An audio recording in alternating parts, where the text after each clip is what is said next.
previously a fleet of ships.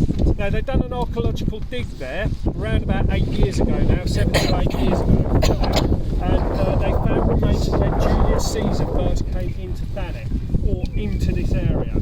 He came over to see what he could do, Roman invasion. He soon got kicked off the island and sent back with his tail between his legs. About 10 years later he decided to come back with, or send a load of people back over here, and basically they conquered Richborough and then took over the UK from that point onwards. And the Romans were here for well over 400 years, and Port Richborough, or Richborough Castle, what there is left of it as such, was the epicentre for the invasion and for the first push for the United Kingdom.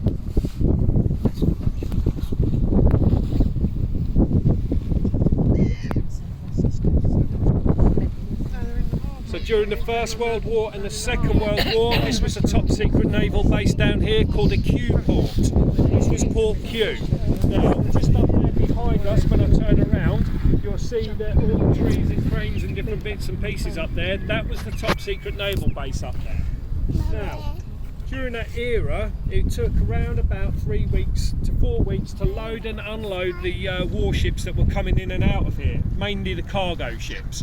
So what would happen is they would come up, moor up alongside, and then from there they would load and unload them.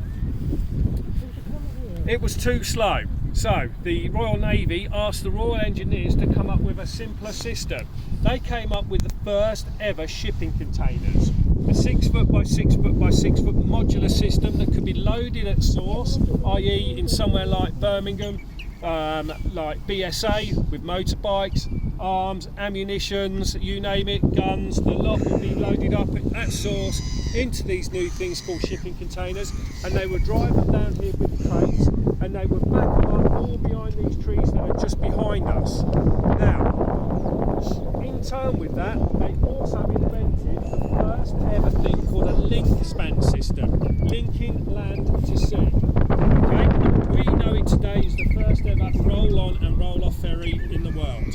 And if you look over here on the riverbank, over this side to the north riverbank, that little thing that sticks out into the water just up there is the first ever roll-on and roll-off ferry in the world.